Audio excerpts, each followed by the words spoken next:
पुरानी दिल्ली के तुर्कमान गेट के पास आपको दो कब्रें आज भी दिखाई दी होंगी, जो कि है रजिया सुल्ताना और याकूत मलिक की। अब याकूत मलिक कौन है इसको भी अब हम जानेंगे।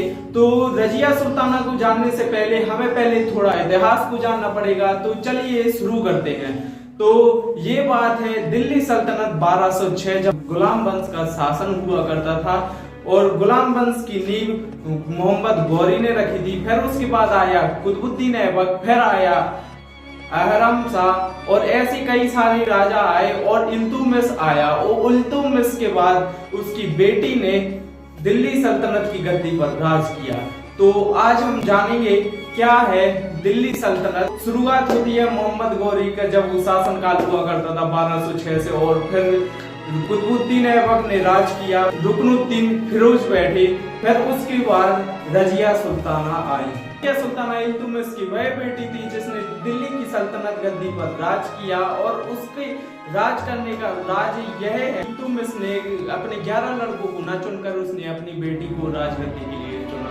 इसकी वजह भी साफ है, रजिया सुल्ताना एक होशियार महिला थी और राज के लिए एक निपुण शासक थी। तो और उसके जो 11 लड़के थे वो बिल्कुल मक्कार थे और राजा बनने के बिल्कुल भी लायक नहीं थे। इसलिए उसने इल्तुतमिश ने यह फैसला लिया कि जब मैं मर जाऊंगा तो उसके बाद मेरी बेटी जो है दिल्ली सल्तनत की गद्दी संभालेगी। और इस बात का जब उसने ऐलान किया तो उसके 11 लड़के जो है वो भड़क गए और पूरे राज दरबारी भड़क गए, क्योंकि यह एक पहली बार था जब एक दिल्ली सल्तनत पर एक महिला शासन करेगी। तो इससे कई विद्रोह हुए और काफी सारे विद्रोह हुए, लेकिन और इल्तुतमिश की पत्नी को यह राज नहीं आया और उसने रुकनुद्दीन फिरोज को राजा बनाने के बारे में सोचा। और इल्तुतमिश ने भी उसके लिए हामी भर दी और उसने रुकनुद्दीन फिरोज को दिल्ली सल्तनत का राजा बना दिया। लेकिन यह ज्यादा जल्दी नहीं चला। जब इल्तुतमिश की मृत्यु हुई तो 1236 ईस्वी में रजिया दिल्ली की सुल्तान बनी, क्योंकि यह राज दरबारियों को पता चल गया था और पूरी जनता को पता चल गया था, क्योंकि रुकनुद्दीन फिरोज एक अय्याशी आदमी था और दिन भर नशे में चूर रहता था। इसलिए राज दरबारी और गांव की जनता को समझ में आ गया कि इसको राज करने के अलावा अगर रजिया सुल्ताना को राजा बनाते तो शायद कुछ हो सकता था। और जैसे ही 1236 ईस्वी में रजिया जो है वो दिल्ली सल्तनत की गद्दी पर बैठी और उन्होंने राज करना चालू कर दिया। तो 1236 ईस्वी से चालू होता है, उन्होंने अलग ही नजरिए से दिल्ली पर राज किया। उन्होंने बुर्का प्रथा को नहीं अपनाया और दिल्ली सल्तनत की गद्दी पर बैठने से पहले उन्होंने राजा के वस्त्र धारण किए, जो कि एक पुरुष वस्त्र थे। उन्होंने वो वस्त्र धारण करके उन्होंने राज का भ्रमण करना चालू कर दिया। इसके कारण कई सारे विद्रोही सामने आए और कई सारे अमीर सरदार आए जिन्होंने रजिया का विरोध किया और उनके खिलाफ विद्रोह शुरू कर दिया। और इस कारण रजिया ने अपनी फूट डालो और राज करो जैसी नीति को अपनाया और इस कारण उन्होंने छोटे विद्रोहियों को खत्म कर दिया और जो बड़े विद्रोही थे उनको उन्होंने मरवा दिया। अब रजिया सुल्ताना अपने सलाहकार को अपना बहुत ही खास व्यक्ति बना रही थी, जो कि एक घोड़सवार का दरोगा था, उसको अपना खास बना रही थी।